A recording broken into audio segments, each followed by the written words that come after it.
Okay, here I am again.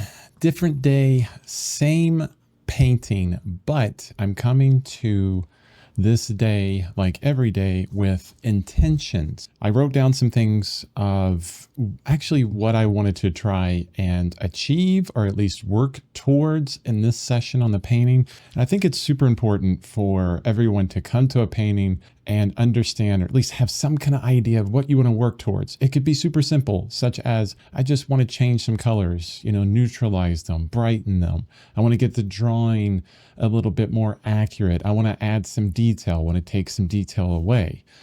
My intentions for this session today is threefold. Work up refinement, so a bit more detail, but not completely detailed, not looking for perfect transitions between, the light and the halftones to the shadow from the figure. Some detail within that. Find grays within this palette. Remember, we're working on a brand new palette here. It's very new to me. It's very saturated. I want to push myself to find those grayer tones. And if I can get those, that's going to be probably where I can break through on this palette and really begin to understand it, if I can find those grays. And then the third thing is to see the subtle changes within the figure, these really subtle changes within the values, the transition of the arm from highlight to halftone to shadow, right in the pit of this, the body there, the armpit, right down to the side, these very subtle transitions. And not describe those exactly. I never like to render something out in this perfect gradient. I'd like to understand that in a more painterly way. Remember, we're making a painting.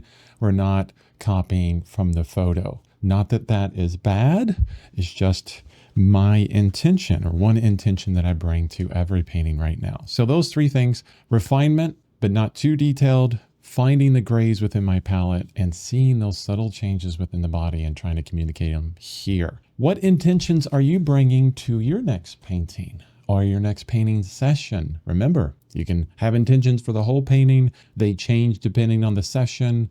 They change depending on like halfway through the painting, or intentions for particular sessions within a painting.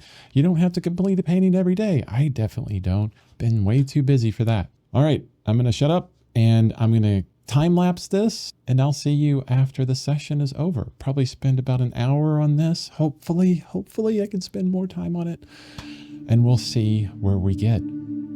Okay.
Okay, I am back here.